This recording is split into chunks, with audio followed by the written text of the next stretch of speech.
Hey guys, welcome to All Time Gaming. I'm Chris. I'm Jamie. And Jonesy's missing. I don't know what happened to him. Maybe he's been kidnapped or something. He has been kidnapped, Chris. Look, I got this note from the kidnappers in the post. Oh shit, what does it say, Jamie? It says, "We have kidnapped the fuckboy Alex Jones. For his safe return, we demand a fee of $1,420,000. If this demand is not met, unthinkable deeds will be done upon him." Upon him on his lower half. I think that's implied. Yeah.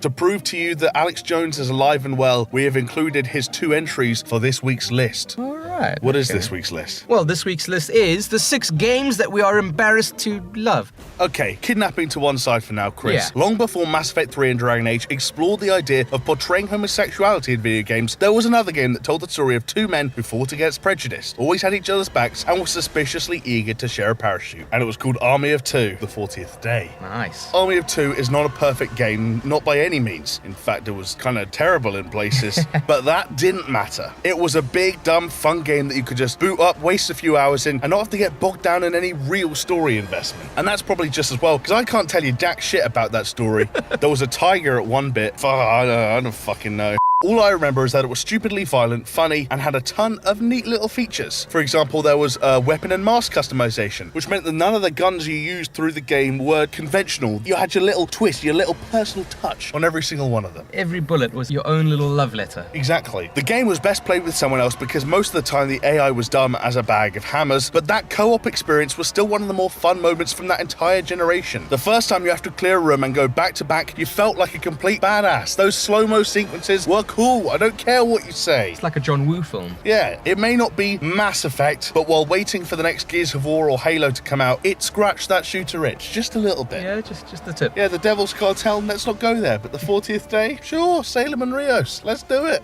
Okay, next up is Alex's entry, and, you know, those kidnappers were kind enough to let us know what it was. So tell me, Chris, what is Alex's first pick? Well, his first pick was No Man's Sky. As he puts it, a decent game that he still likes very much. Of course he would. He's a weirdo. He is a weirdo. He's probably like hanging inside a fucking nursery or something. I don't know. You know, he could see it didn't really deliver everything that was promised, and the hype engine went into overdrive on this game. And he knows that Sean Murray and the rest of Hello Games, you know, had been suspiciously quiet when it came to responding about the criticism and the problems of the game. But you know what? They've spoken up now. They've just released the Foundation patch, and yeah, I'm sure Jonesy is hoping it'll fix a lot of the problems that it has. He does like freighters. But I mean, it's still going to be a boring game, but you know, whatever. Let's carry on with what he says. Jonesy goes on to question if we're actually mad at the game or mad at ourselves, because we allowed ourselves to believe that the game was going to be a godsend. And when it turned out to be the metaphorical equivalent of an unenthusiastic handjob from your partner, well, you know, you might feel cheated. Handjobs are never that good. There are better things out there for sure. Jonesy is still having fun with the game no matter what is being said about it. He enjoys the mining for minerals to convert to new equipment. The flying and exploration still keeps him in the game because the possibility of finding out what's over the horizon cannot be more engaging for him. It's all there, and for ambition alone, he says it's a stunning achievement. The graphics, while providing some hilarious looking animals for explorers to name, are stunning, and, you know, he doesn't care what Jamie says. They're muddy. Just because it's colorful doesn't mean they look good, right? Yeah, like sometimes it looks okay on the PC, but I spent most of the time on the PS4 just crawling through mud.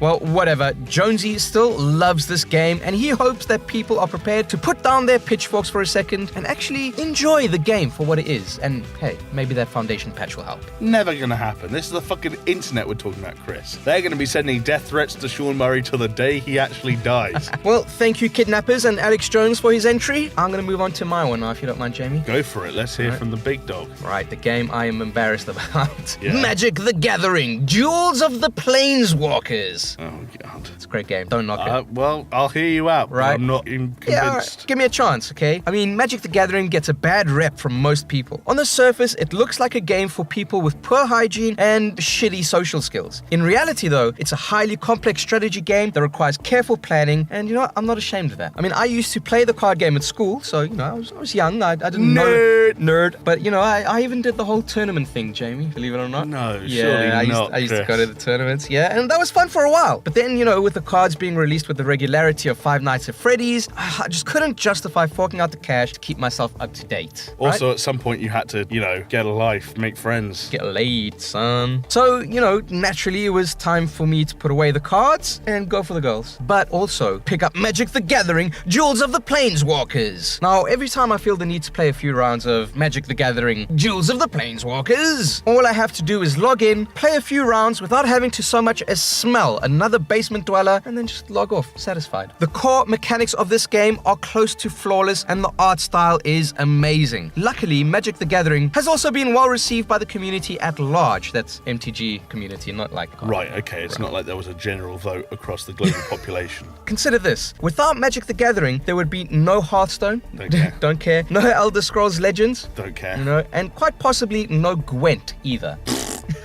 Hey, you know, everyone went through a weird teen phase. You spent yours at Magic the Gathering competitions. It's cool. Well, Jamie, when you're as good looking as I am, when you go to these tournaments, you know, you got to beat the woman off with a bat. They just couldn't say no to your deck. But what do you guys think? Is Magic the Gathering anything to be ashamed of? Yeah, let us know if you play Magic the Gathering in the comments below. Well, Chris, from weird card games for people like you Yeah, thanks. to something that everyone loves. In 1991, The Simpsons broadcast episode 307. I wish for The Simpsons to be rich and famous. Now you're talking. Now, while the wish comes true, things rapidly go south as excessive merchandise and a lack of original ideas turn the public's opinion against them. I wonder if that is a metaphor. The Simpsons skateboarding came out when I was 9, and I was absolutely obsessed with the show. I mean, who wasn't, right? Exactly. Everyone fucking watched The Simpsons. I'm going to put my cards out on the table now, Cards, Chris. right? Magic the Gathering reference, you like that? There we go, I like it. The game wasn't very good. The game was bad. It was dreadful. It was one of the worst games that came out on the PlayStation 2. Up there with Charlie's Angels Full Throttle. The physics were all over the place, and the premise that all of Springfield had been turned into a giant skate park was paper thin. At best. Especially from The Simpsons. Then again, if you've come to a game called The Simpsons Skateboarding looking for Shakespeare, it's your fault. Yeah. Well, you know. What were you thinking? So yes, almost every Simpsons game that had come out up to that point was shit, but what did that matter to me? I love The Simpsons, and I just wanted to hear my favourite characters' catchphrases in the game. Eat my shorts. The thing is that later that year, like literally a couple of weeks afterwards, Tony Hawk's Pro Skater 4 came out, and The Simpsons skateboarding was made to look like the inferior product that I think I knew it was all along. Right. Yeah. It was a shameless cash. I fell for it, Chris. I fell for it with wrestling, I fell for it with Road Rage, and then I kind of fell for it with Hit and Run, but Hit and Run was good, so fuck everything. Chris, did Rodney Mullen ever say cowabunga, dude? I mean, I assume he might have. Did he ever flip an ollie over the statue of Jebediah Springfield? Maybe. No. So he can take his manuals and he can fuck off. All right, Jamie, I think it's time for another entry from Jonesy. Let me get this note back out.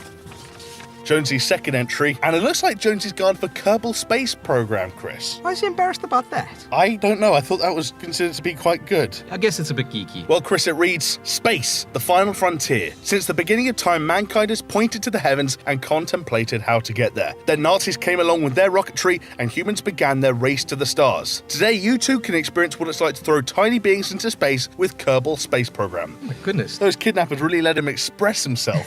But why does Jonesy love this game, though? I mean, it's just a game about astrophysics and rocketry. I mean, it doesn't sound as fun as shooting somebody in the face, right? Yeah. Well, it's precisely because it is so geeky that he loves it. Before Kerbal Space Program, he didn't know his prograde from his apoapsis. But now he does know it, and he knows that he needs enough TWR to escape the thickest part of the atmosphere before a gravity turn and then burn until he gets to 70,000 meters. Can I just say that I'm so glad that the kidnappers sent us this list, because I have no idea what the fuck you are talking about. It's science shit, Chris. Science the shit out of me, baby. The little characters you control, Kerbals, become precious to you because of their personalities. You'll find yourself putting your favorite Kerbal on the best flights because you want him to be the first to step foot on the moon. Once you've perfected your designs, you can then spend hours fucking around in Spaceship Editor, creating the most whacked out, pointless, impractical crafts. But how fast can you go? How far can you go? What's out there? Now, Jonesy, as he notes, is not a scientist, but Kerbal Space Program gives the everyday, boring, non-NASA member a chance to experience life on the sharp end of space exploration. And that's pretty cool when you think about it. I see where you guys are coming from, but give me the rush of a good racing game anytime. Who needs space when you can have tarmac? Simpsons Road Rage. I'm with you. I'm talking about the thrill of the race, the adrenaline you get when you're side by side with a car.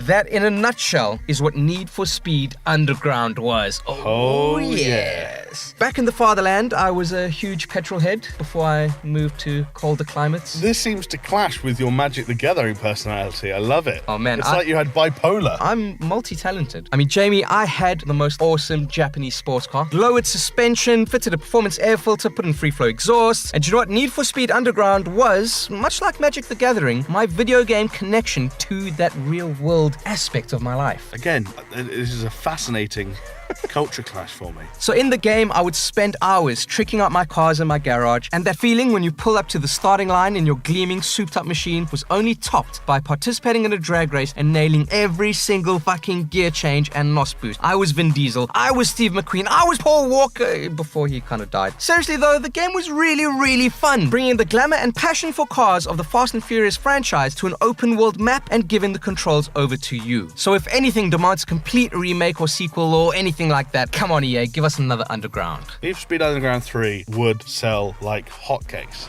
So those were 6 of our favourite games that we're a bit embarrassed about. Just a little. Did by some miracle one of yours make the list? Let us know which games you're embarrassed to love in the comments below. Probably a lot of people will say Sims. I didn't know The Sims had a bad rep until I met you and Jonesy and made me feel weird for playing The Sims still. And also, is Jonesy really kidnapped or is he just at home in bed writing us weird messages with newspaper cutouts? And if you guys enjoyed this video, check out another one of our lists, this time the most epic fuck-ups in the gaming industry. And remember, don't forget to like and subscribe. And also just click on the little bell thing right there so that you can check the notifications and keep up to date on Jonesy's kidnapping. We'll see you next time. Bye. Bye.